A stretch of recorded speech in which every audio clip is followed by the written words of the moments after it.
So let me start with Trey and Paul. The film makes a strong statement that climate change is a real and present danger already, and that farmers stand at the front line of defense. So in general, do your farmer friends and neighbors agree with that conclusion? What do you hear back from within your circles? Paul, do you want to start with that? You're muted, Paul. Thank you, Klaus. I would say in general, most farmers might agree that the weather's getting a little bit weirder, but I'm not so sure they agree that the humans are causing climate change. And that's kind of the gist of it. Although we've seen trends and things happening over time, it's still hard for most people to grasp that this is actually part of a bigger climate situation. Okay, time to figure this out. Paul, what are the most compelling arguments to make with farmers who are not comfortable with the concept of climate change? I mean, how do you talk about regenerative agriculture and redoing this? So I tend to focus where they are, and that's weather. So we all talk about the weather, right? It's the number one topic at the coffee shop. And since we just had a big blizzard go through North Dakota on April 15th, and another one on Sunday, and another one scheduled for this weekend, maybe. Weather's pretty hot topic, and I know we've got a lot of farmers here concerned about. First, we were too dry, and now we're going to be probably in the eastern half of the state too wet. And one of the things that I've seen on our farm, once we got our system up and running, is the resilience that comes about as a result of this. And so, for example, last year, we were right on the edge of a D3, D4 drought at our farm, and we had 1.5 inches of rain in April, May, June, and 2 inches on the 4th of July weekend, and that was it for the growing season after an open winter. And yet, I didn't collect any crop insurance payments for yield losses due to drought last year. My yields were lower, but I collected no crop insurance payments on any of my crops, and in fact, we had some fields that ran a wheat field that was on soybean stubble, and it averaged just short of 60 bushels to the acre, which is really good for North Dakota at any time of the year. So that's kind of where I try to focus is the resilience of the soil in handling the varying changes in weather that I think I would call climate, but for purposes of discussion in the neighborhood, we'll just call it weather events. So Paul, another factor is cost, right? Because with the reduction in chemical inputs, your input cost should decrease. Is that a factor as well, I assume? Correct. It took a little bit of time. So when we started farming, we started no-tilling, and then we also started doing variable rate nitrogen applications. I personally think variable rate or intensive nutrient management needs to go along with the whole regenerative ag picture, because that's how we know what our fertility levels are, and then we can start working on reducing them and see where we can still raise a good crop without having to add a whole bunch of extra nutrients. And so over time, what we saw in our fields is we increased our organic matters from, say, about 3 to 4%, which is kind of standard up here in North Dakota, at least in my part of the world. And we've increased those over the last 15 years to 4 to 7%. And so by increasing the organic matter in our soil, organic matter obviously being where also a measurement of soil carbon, we've taken credit for that soil organic matter as producing nitrogen. And I've kind of created my own formula because there isn't one in North Dakota. I borrowed some, looked at some other states, and we take 25 pounds of nitrogen credit for every percent of soil organic matter in our tests that are over about 3.5%, which is really bringing down our nitrogen levels. And that's actually kind of in line. Dr. Dave Franzen from NDSU had done some research on long-term no-till and had determined that long-term no-tillers could cut 50 pounds of nitrogen from their applications. And I agree with him on some parts of the field. Other parts of the field, I can take more than that. And some parts of my field, I take a little less than that. But yes, we've reduce that. Obviously, we're just doing one pass. I've eliminated 3 tillage passes, which is the wear and tear and the cultivator and the tractor and all of that, and just gotten down to the single seeding pass plus herbicide program. So what are the key, let's say a farmer who hasn't done anything yet, just starting out, what are the key cost factors that drive this conversion? I'm going to make a commitment, I'm going to move regenerative. What does it cost?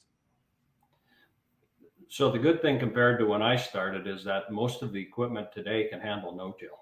And so if you were going to buy a normal drill, it's very likely capable of doing some no-till work, just configured from the factory, or even anything built in the last 10 years. So, but the planter or seeding equipment obviously needs to be configured to handle residue and be able to get into the soil. The other cost, which I didn't incur up front, but I would encourage based on what Gabe Brown told me, is to start incorporating cover crops. And so Trey had mentioned in the video about, bringing cover crops into his production. And I really think cover crops and no-till go hand in glove. And I would really encourage people to be looking at doing both of those simultaneously as a way of increasing their soil resilience. I ran into trouble with no-till that I absorbed a lot of water, but I didn't have the root structure that from the cover crops. And so and this particular slide is a good one because on the left it shows conventional till field, and on the right it shows my no-till fields, and you can see where all the water after about a 2.5-inch rain ponded. And so as we built up the resilience in our soil, that water goes down, and the cover crop roots become a key part of helping that break through the old chisel plow layer and create that vertical pore structure to allow water to move up and down. And that is a big piece of what makes no-till successful. Too many people have tried no-till, they get into a wet environment.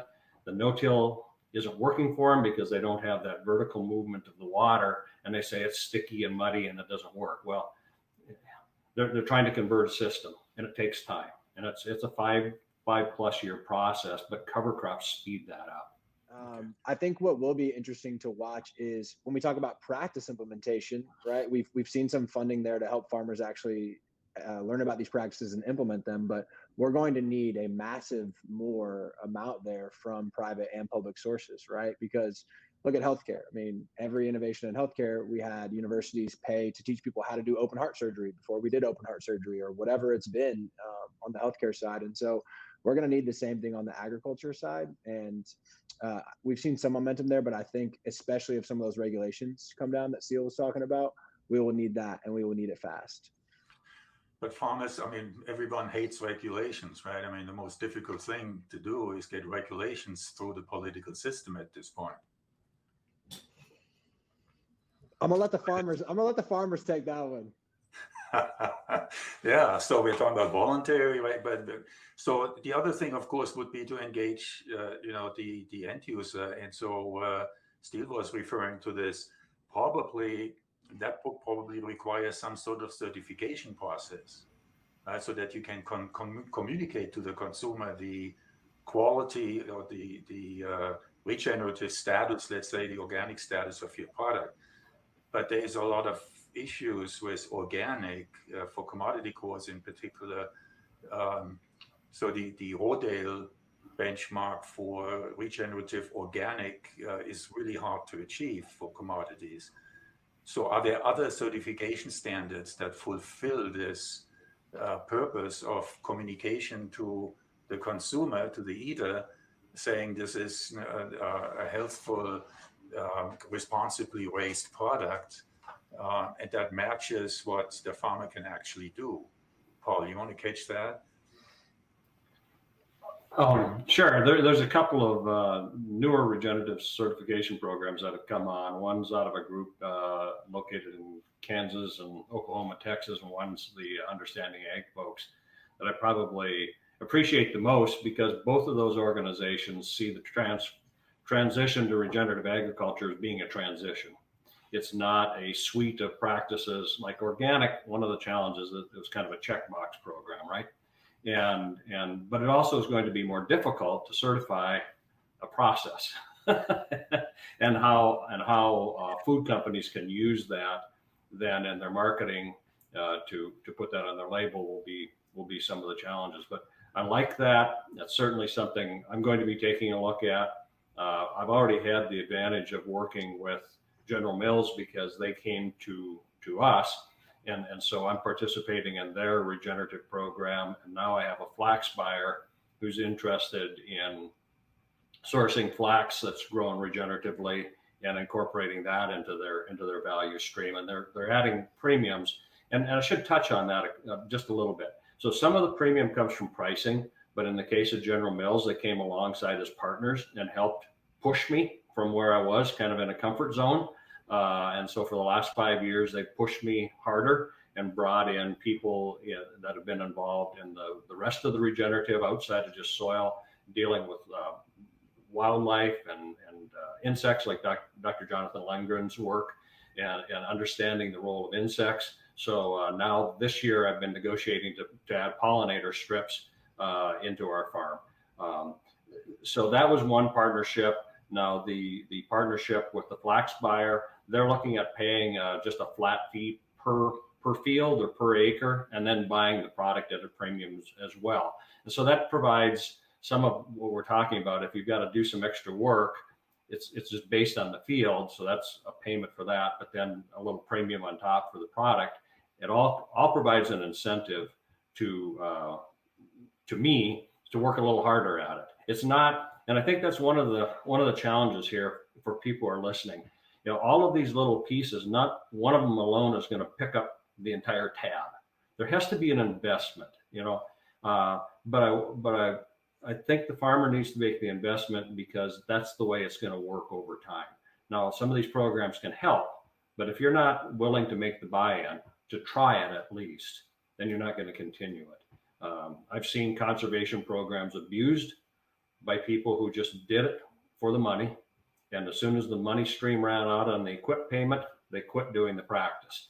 And that's something we want to avoid any way we can, but it's always a challenge in these programs. But I'm really hopeful that some of these regenerative program certifications that allow us to transition will give farmers who are just starting out on baby steps a way to get involved and keep them involved because they can see the progress.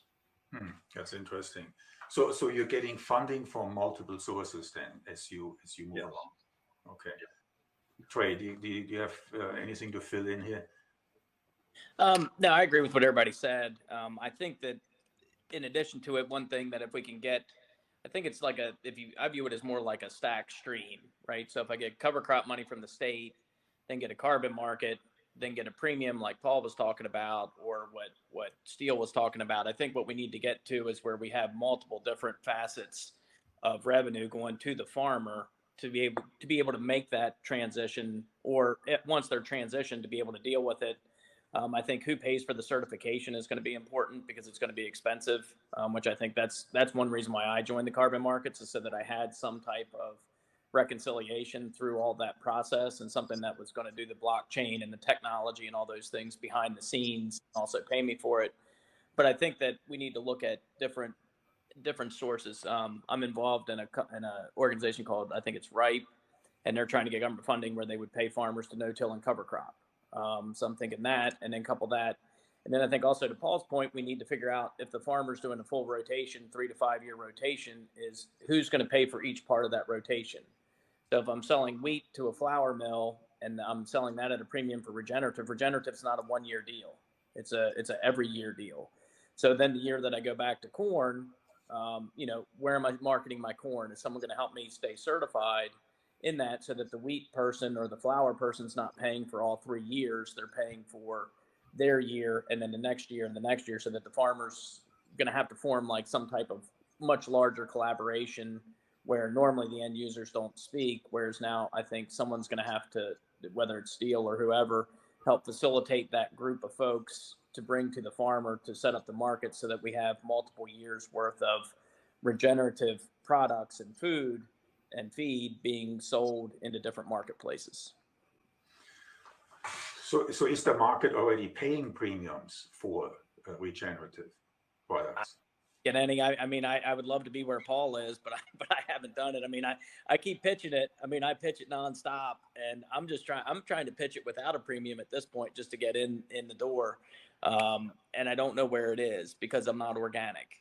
Organic regenerative is a whole different beast than just going from conventional to regenerative has been exceptionally difficult. It has strained my intellect many times, and it's put me to the point of intellectual capacity and beyond, where I bring more people in to help me than I ever have in my life. And if I tried to do organic, I think my head would explode completely if it, organic. And to avoid the explosion, I've stayed away from it. But trying to find that market has been very elusive. I think it's been talked about several times. I don't think that the folks, it goes back to, I don't think consumers and people are ready to pay for something that has a lower carbon footprint yet. We'll buy really expensive clothes with a lower carbon footprint, the top 3% of clothes buyers, the top 2%. But the problem with the food industry is that the top buyers, that top 5% of folks, are all buying organic. So who's going to pay a premium for regen? And my whole point's been that we don't need much. Like, we get such a small portion of the food dollar as farmers. I don't even know what the number is, probably 3 or 5%. That if we could just get like a little bit more for wheat, like right now is a poor example because wheat's so expensive, but if wheat's $8, if we can just get $1, that's huge for the farmer. And when we talk about carbon markets, we're talking about per acre. But I think if we can get the conversation into per bushel, all of a sudden farmers will listen, right? That's a lot more money. That's speaking our language. It goes back to the commodities and how we market and how we think about things and bases in Chicago and all these different things. So it's clearly an issue of education. Yeah, I mean, I find that very few people truly understand what regenerative actually means and how it translates. You would think that people who are truly focused on climate change and very activist in that field should really take an interest, but we haven't penetrated into that audience yet to explain how important agriculture really is. So we have some questions coming in here. Do you know of coalitions of downstream entities like state, county, municipalities, NGOs, etc., who help fund regenerative farm practices because they are co-beneficiaries of healthy soil, less damage from flooding, more retention of water, fertilizer runoff, and so on and so on? Do you know of coalitions of downstream entities? Does that exist?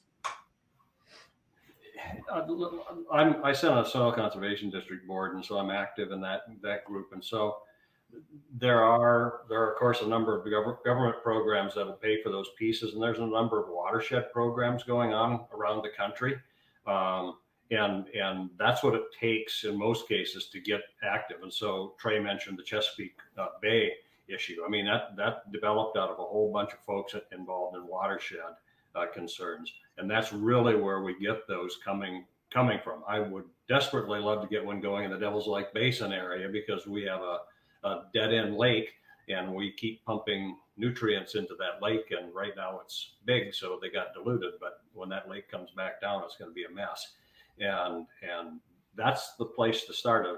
And but those use government dollars and private NGO dollars in combinations. The Regional Conservation Partnership Program through USDA is a wonderful vehicle to help people who are interested in an area develop programs like that. So community coalitions often don't necessarily include the big farmers, right? I mean, they're more focused on community food systems versus the large commodity growers or ranchers. Is that a fair observation? I wouldn't say that, Trey. I think farmers of all sizes get involved in these kinds of things.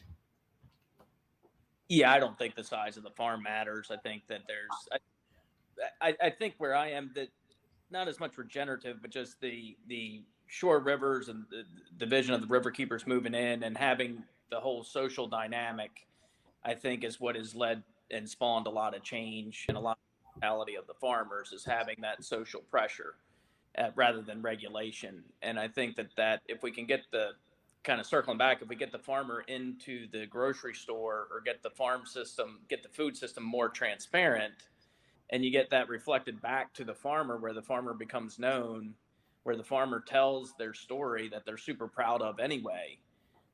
That's what inspired me to change a lot, was as I told my story and people asked me questions, I realized that some of the things I was doing could be improved. And I did that through conversation and having them also teach me how to farm, right? They were the questions they were asking me were requiring me to think a lot more. So I think based on where I live, because of the population, it gives me an advantage in that. But I think that the grocery store would have the same effect, right? So if it's a regen certification or whatever it is, if we could build that transparency and reflect it back to the consumer, give the consumer what they want, which is farmer facing, and which the farmer wants, because we always complain we don't get to tell our stories. And we get that voice and we get that out there and get that emotion out there. I think that would be part of that watershed dynamic change. That's awesome. So we have another question here. What can I do as an individual to support regenerative farmers?